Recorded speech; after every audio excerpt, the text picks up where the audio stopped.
নমস্কার বন্ধুরা, আমি দেবপ্রসাদ গাইন চলে এলাম প্রত্যেক দিনের মতো আপনাদের সামনে কিছু আলোচনা করার জন্যে। আজকের আলোচনায় থাকবে CAA, SC card, ST card, OBC card এবং লক্ষ্মী ভাণ্ডার, অন্নপূর্ণা যোজনা ইত্যাদি ইত্যাদি। তো যাই হোক, প্রথম আলোচনা শুরু করা যাক। আজকের মন্ত্রিসভার দ্বিতীয় বৈঠকে কি কি সিদ্ধান্ত নেওয়া হয়েছে সেদিকে আমরা একটু আলোকপাত করি। অন্নপূর্ণা যোজনায় অনুমোদন, লক্ষ্মী ভাণ্ডারের নাম থাকলেই মিলবে অন্নপূর্ণা ভাণ্ডার। গুরুত্বপূর্ণ সেটা হচ্ছে সিএএতে আবেদন করলে অন্নপূর্ণা ভাণ্ডার পাওয়ার যোগ্য। ভালো করে বুঝবেন, আমাদের মাননীয় মন্ত্রী সঙ্ঘমিত্রা পাল উনি আজকে যে মন্ত্রিসভায় আলোচনা হলো তার একটা গুরুত্বপূর্ণ পয়েন্ট উনি বলেছেন, সিএএতে আবেদন করলে অন্নপূর্ণা ভাণ্ডার পাওয়া যাবে। অর্থাৎ যে সমস্ত মা বোনেরা আপনারা লক্ষ্মী ভাণ্ডার পেতেন সেগুলো বন্ধ হবে না। কেন বন্ধ হবে না? যদি কিনা আপনি সিএএতে আবেদন করেন। আমাদের উদ্বাস্তুদের কথাই আমি বলছি। তার মানে আপনাদের সার্টিফিকেট পাওয়ার দরকার নেই। আপনি অ্যাপ্লিকেশন করলেন, হ্যারিং হতে হয়তো 2-2.5 মাস 3 মাস লাগবে, সার্টিফিকেট পেতে আরও 15 দিন লেগে যাবে। ততদিন পর্যন্ত আপনাদের ওয়েট করতে হবে না। আপনারা সিএএতে আবেদন করলে অন্নপূর্ণা ভাণ্ডার আপনারা পাওয়ার যোগ্য। এটা মাননীয় মন্ত্রী বলেছেন দ্বিতীয় মন্ত্রিসভার বৈঠক থেকে বেরিয়ে। আর কি বলেছে? 1 জুন থেকে রাজ্যের সব সরকারি বাসে মহিলারা সফর করতে পারবে বিনামূল্যে। মানে 1 জুন থেকে আমাদের রাজ্যে আমাদের মা বোনেরা সরকারি বাসগুলোতে বিনামূল্যে চলাফেরা করতে পারবে, তাদের কোনো ভাড়া লাগবে না। গঠিত হবে 7ম বেতন কমিশন। ধর্মীয় বিন্যাসের ভিত্তিতে প্রকল্প জুন মাস থেকে বন্ধ। সম্পত্তি করে আপাতত কোনো পরিবর্তন নয়, যা ছিল তাই। মর্গ ভাতা নিয়ে কোনো আলোচনা হয়নি। তো এটা একটা ভালো সিদ্ধান্ত, যেটা যে ওই পুরোহিত ভাতা, ইমাম ভাতা, মুয়াজ্জেম ভাতা এটা বন্ধ। যাই হোক, আমরা সরকারের প্রত্যেক দিন কিছু না কিছু গুরুত্বপূর্ণ সিদ্ধান্ত আমরা দেখছি এবং তাতে আমরা আনন্দিত হচ্ছি, পুলকিত হচ্ছি। ব্যাপার হচ্ছে, আজকে সত্যি কথা বলতে মানুষ যেন একটু পশ্চিমবঙ্গে নিঃশ্বাস ফেলতে পারছে। পশ্চিমবঙ্গে এখন আর চোরের উৎপাত নেই, চটিচাটা পুলিশের আনাগোনা নেই। এখন পশ্চিমবঙ্গের আমজনতা রাম রাজত্বে বসবাস করছে। দেখুন, আমাদের সমবায় মন্ত্রী আজকে 2 দিন হলো তিনি বিভিন্ন ধরনের বক্তব্য তুলে ধরছেন। তার মধ্যে আমরা কিছু কথা আলোচনা করব এবং তার বক্তব্যগুলো আমি বলছি। মাননীয় মন্ত্রী অশোক কীর্তনীয় মহাশয়, ভারতের নাগরিক না হলে সমস্ত রকমের সরকারি সুবিধা বন্ধ। বনগাঁর সাংবাদিক বৈঠকে জানালেন খাদ্যমন্ত্রী ও সমবায় মন্ত্রী অশোক কীর্তনিয়া। SIR এ নাম বাদ গেলে মিলবে না সরকারি সুবিধা, মিলবে না রেশন, বাতিল হবে রেশন কার্ডও। ট্রাইব্যুনালে ও CAA তে আবেদন করলে পরিষেবা চালু থাকবে। কি বলেছে? আপনি যদি CAA তে আবেদন করেন তাহলে আপনার সমস্ত পরিষেবা চালু থাকবে। তো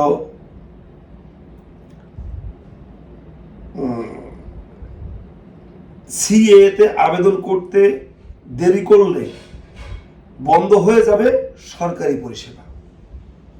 আজকে এই কথাগুলো বলতে এবং পড়তে খুব ভালো লাগছে যে আজকে 3 বছর ধরে আমি অক্লান্ত পরিশ্রম করে শুধু আপনারা CAA করুন, CAA করুন, CAA করুন, এই কথাটি প্রত্যেক দিন আমি ভিডিও করি এবং সকালবেলায় আপনাদের জন্য সেটা আপনাদের সামনে হাজির করি। অনেকে আপনারা আমাকে বাহবা দেন, অনেকে আমাকে গালাগালি করেন, অনেকে আমাকে মালায়ন বলেন, অনেকে আমাকে হিন্দুর বাচ্চা বলেন, অনেক কিছু কমেন্ট করেন, আমি দেখে আসছি। তো আজকে আমার সার্থকতা যারা গালাগালি করেছিলেন তারাও আজকে লাইন দিয়ে CAA তে আবেদন করতে হবে। আমি জানি আমাদের পূর্ববঙ্গ থেকে আসা কিছু উদ্বাস্তু আমার ভাই বোন মায়েরা ওই নরম তুলতুলে যে চটিখানা অনেকেই চেটেছেন, অনেকেই তার গন্ধ শুকেছেন, তার ঘ্রাণ আজও অনেকে শ্রবণ করছেন, মাথার কাছে রেখে দিয়ে ঘুমাচ্ছেন। কিন্তু যত কথা যাই বলুন না কেন, CAA আমার উদ্বাস্তু মানুষের জন্য কতটা গুরুত্বপূর্ণ সেটা কিন্তু আজকে আপনারা প্রত্যেকটা দিন, প্রত্যেকটা মুহূর্ত মন্ত্রিসভার বৈঠক থেকে যখন আমাদের মন্ত্রীরা বেরিয়ে আসছে CAA নিয়ে কিছু না কিছু আপডেট দিচ্ছে। তো যাই হোক, মন্ত্রীমশাই আরও বলেছেন যেটা বলেছেন CAA তে আবেদন করতে দেরি হলে বন্ধ হয়ে যাবে সরকারি পরিষেবা। খাদ্য দপ্তরে দুর্নীতি মুক্ত করার আশ্বাস দিয়েছেন খাদ্য ও সমবায় মন্ত্রী অশোক কীর্তনিয়া। 2 দিনের মধ্যে আধিকারিকদের না জানিয়ে শুরু হবে সারপ্রাইজ ভিজিট। বনগাঁর সাংবাদিক বৈঠকে জানালেন খাদ্যমন্ত্রী অশোক কীর্তনিয়া। অর্থাৎ মন্ত্রী মশাই যখন খুশি তখন খাদ্য গুদামে হানা দেবে, যখন খুশি তখন রেশন দোকানে হানা দেবে, আর কোনো ছাড় নেই। এখন আমরা রাম রাজত্বে বসবাস করছি। আপনি ওই যে অমুক রোড আটকিয়ে সেখানে নামাজ পড়বেন, অমুক জায়গা আটকিয়ে আপনি সেখানে পুজো করবেন, ওখানে রোজার অনুষ্ঠান করবেন, সে সমস্তগুলো আর হচ্ছে না। আমরা গতকালকে দেখলাম যে পাকিস্তানের পাশে আমাদের যে কাশ্মীর আছে, সেই কাশ্মীরে সেখানে একদল পাথর ছড়া সন্ত্রাসী উগ্রবাদীরা বহুদিন ধরে প্রশাসনকে জ্বালাতন করেছিল। সে সমস্তগুলো কেন্দ্রে বিজেপি সরকার আসার পর ভ্যানিশ হয়ে গেছে। গত পরশুদিন বা গতকালকে আমরা যেটা দেখলাম যে এই পাথর কালচার কলকাতার বুকে শুরু করেছিল। মোটামুটি 2-10 মিনিটের মধ্যেই একেবারে পথ ফাঁকা। দ্বিতীয়বার করতে গেলে ভেবে চিন্তে করবে এই সমস্ত জঙ্গি জিহাদিরা। এটা আমরা ভালো করে বুঝতে পেরেছি বর্তমান মুখ্যমন্ত্রীর মুভমেন্ট দেখে। বনগাঁ সাংবাদিক বৈঠকে খাদ্যমন্ত্রী সমবায় মন্ত্রী অশোক কীর্তনিয়া বলেন, মুখ্যমন্ত্রী আমাদের ক্যাবিনেট মিটিংয়ে বলেছেন যারা এসআইআর সময় তাদের ভোটার তালিকা থেকে নাম ডিলিট হয়ে গেছে, কিন্তু কন্ডিশন হচ্ছে যারা ট্রাইব্যুনালে আছে এবং সর্বোপরি যারা সর্বহারা উদ্বাস্তু মতুয়া সম্প্রদায়ের মানুষ আছেন, যারা সিএতে আবেদন করেছেন, তাদের কোনো সুযোগ সুবিধা থেকে বঞ্চিত করা হবে না। যারা উদ্বাস্তু মতুয়া সম্প্রদায়ের মানুষ আছেন, যারা সিএতে আবেদন করেছেন, তাদের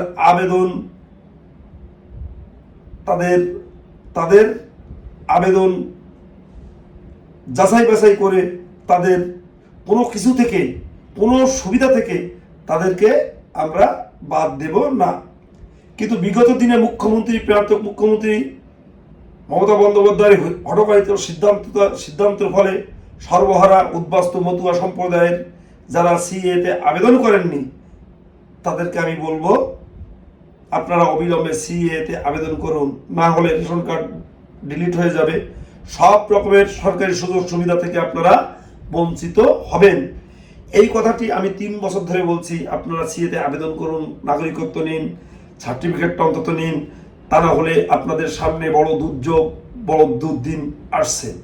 আপনারা কিন্তু আমার কথাটা শোনেননি। আজকে যদি আমার কথা শুনে আপনারা সিএতে আবেদন করতেন, তাহলে আপনারা সার্টিফিকেট পেতেন, সরকারি কোনো সুবিধা থেকে আপনারা বঞ্চিত হতেন না। হ্যাঁ, করেননি বলবো না, কয়েক হাজার মানুষ আমার কথা শুনেছেন, বিভিন্ন জেলায় আমার কথা শুনে আবেদন করেছেন, নাগরিকত্ব সার্টিফিকেট পেয়েছেন। পশ্চিমবঙ্গের গণ্ডি পেরিয়ে মহারাষ্ট্র, উড়িষ্যা, গুজরাট, ঝাড়খণ্ড, বিহার, এ সমস্ত রাজ্যেরও অনেকেই আমার সাথে যোগাযোগ করে সিএতে আবেদন করে তারাও কিন্তু নাগরিকত্বর সার্টিফিকেট পেয়েছে। এটাই আমার ভাবতে ভালো লাগছে, বলতে ভালো লাগছে। যাই হোক, বনগাঁ সাংবাদিক বৈঠকে খাদ্য ও সমবায় মন্ত্রী অশোক কীর্তনিয়া কি বলেছেন দেখে নিন এক নজরে। ভারতের নাগরিক না হলে সমস্ত রকম সুবিধা বন্ধ। এসআইআর নাম বাদ গেলে কোনো সরকারি সুবিধা মিলবে না, পাবেন না রেশন, বাতিল হবে রেশন কার্ড। তবে ট্রাইব্যুনালে আবেদন করলে অথবা সিএতে আবেদন করলে সমস্ত পরিষেবা চালু থাকবে আপনার। আমার কথা নয়, মন্ত্রী অশোক কীর্তনিয়া মহাশয়ের কথা। 3 নম্বরে বলেছে, সিএতে আবেদন করতে দেরি করলে বন্ধ হয়ে যেতে পারে সরকারি সমস্ত পরিষেবা আমাদের উদ্বাস্তু মানুষদের। মতুয়া উদ্বাস্তুরা দ্রুত সিএতে আবেদন করুন, এই বার্তা দিয়েছেন মন্ত্রী অশোক কীর্তনিয়া। 5 নম্বরে কি বলেছেন, সরকারি চাকরিজীবী, সরকারি ট্যাক্সদাতা, বিপিএল তালিকাভুক্ত রেশন কার্ড উপভোক্তা হলে দ্রুত কার্ড সারেন্ডার করার নির্দেশ দেওয়া হয়েছে, তা না হলে কড়া হুঁশিয়ারি এবং কড়া পদক্ষেপ নেওয়া হবে। তার হুঁশিয়ারি কিন্তু এটা। খাদ্য দপ্তরে দুর্নীতিমুক্ত করার আশ্বাস দিয়ে মন্ত্রী বলেছেন, 2-1 দিনের মধ্যেই আধিকারিকদের না জানিয়ে শুরু হবে সারপ্রাইজ ভিজিট। এখন দেখবেন অনেকে সরকারি চাকরি করে, ভালো অবস্থা, তারা এমন রেশন কার্ড করে রেখেছে যে তাদের প্রচুর পরিমাণে রেশন পায় তারা, মানে একেবারে নিম্ন গরিব যারা, তাদের যে রেশনটা পাওয়ার কথা তারা সেই কার্ড করে নিয়ে বসে আছে। তাদেরকেও হুঁশিয়ারি দিয়েছেন মাননীয় মন্ত্রী।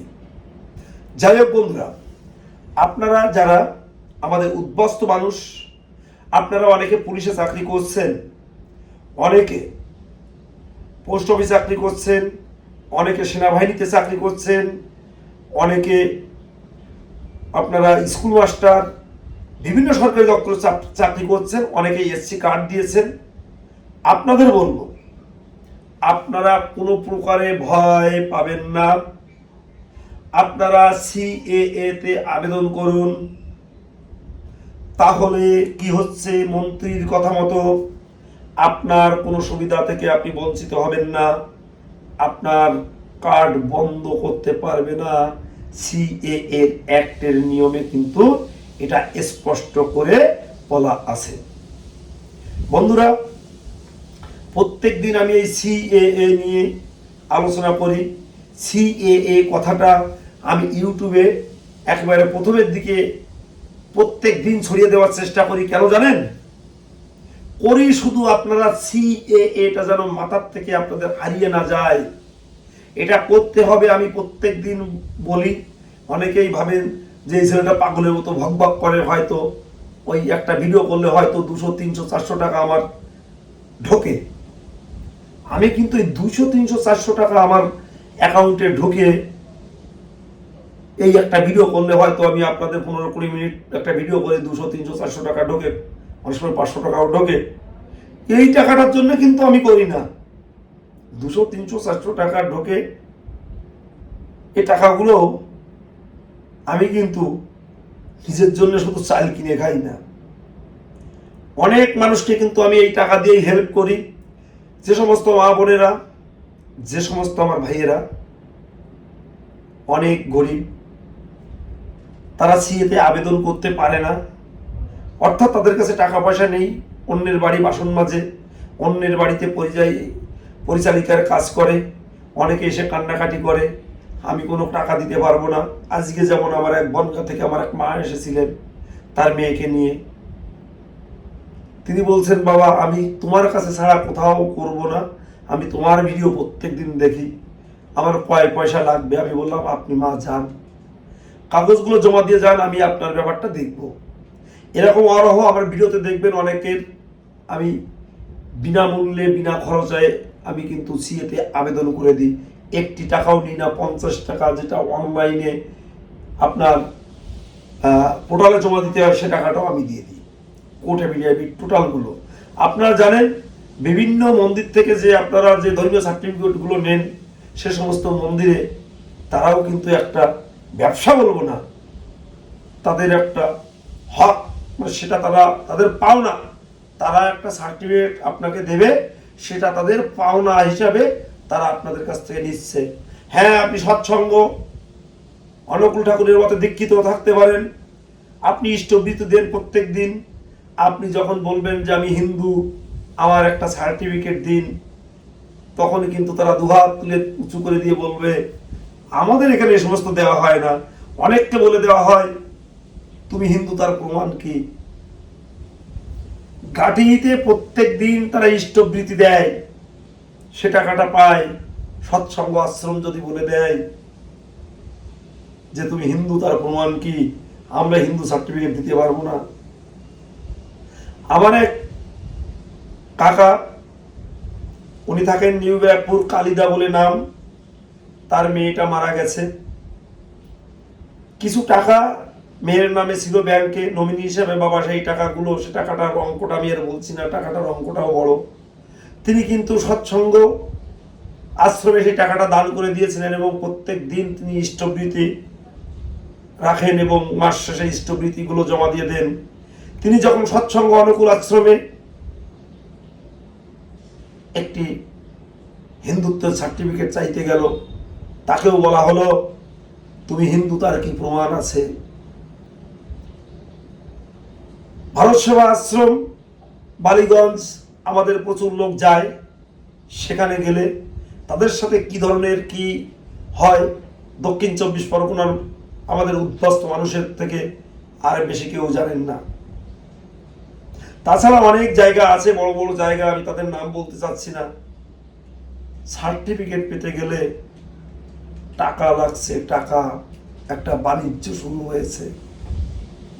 আমি বলবো অনেকেই ইসকনে আপনারা দীক্ষা নিয়েছেন, আপনারা আমার কাছে আসেন,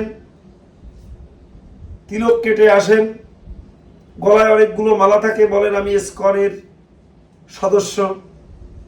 তখন যদি আমি আপনাদের বলি যে আপনি তাহলে ইসকন থেকে একটি ধর্মীয় সার্টিফিকেট আনবেন, আপনি হিন্দু, বলে আমার ইসকন মন্দির দেয় না। তো ইসকন মন্দির যদি আপনাকে না দেয়, আপনি সেখানকার সদস্য, তাহলে আপনার পরেই রইল বিচার বিবেচনার ভার যে আপনি কোথায় গেছেন, কাদের কাছে গেছেন। আপনি ঠাকুরকে ডাকবেন, দুহাত তুলে ডাকবেন, আপনার কোনো জায়গার সদস্য হতে হবে না। গীতার শ্রীকৃষ্ণ ভগবান কারো কেনা নয়, কারো ঘরে বন্দি নয়। তাই বলবো, আপনারা এখনো অনুধাবন করুন, এখনো বোঝার চেষ্টা করুন যে আমরা কোন অবস্থার মধ্যে আছে এই উদ্বাস্তু মানুষগুলো। আমি পরিশেষে একটি কথা বলবো, ভিডিও বড় করব না, রাত অনেক হচ্ছে, আমি এই রাতে বসে ভিডিওটা করছি, অনেক কাজ আছে, কথাবার্তা আছে। আপনারা আর কাল বিলম্ব না করে সিএতে আবেদন করবেন। শুধু পশ্চিমবঙ্গের জেলাগুলো তো নয়, ভারতবর্ষের যে কোনো প্রান্তে আমার এই উদ্বাস্তু মানুষগুলোরা আপনারা আছেন, অবশ্যই আপনারা আমাকে ফোন করবেন। আমার ফোন নাম্বার 9804682324। আমি আপনাদের সিএতে আবেদন করার সার্বিক সহযোগিতা করব। এই কথা বলে আমার এই চ্যানেলের যত দর্শক আছেন শহর, বন্দর, গ্রামগঞ্জে, সবাইকে বলবো আমার চ্যানেলটি সাবস্ক্রাইব করে দেবেন এবং শেয়ার করে দেশ ও দেশের বাইরের লোককে দেখার সুযোগ করে দেবেন, যাতে তারা একটু উপকৃত হয়। পরিশেষে সবার জন্য রইল আমার হৃদয়ের অন্তিম ভালোবাসা, শ্রদ্ধা, অভিনন্দন। বয়োজ্যেষ্ঠদের প্রতি রইল আমার প্রণাম।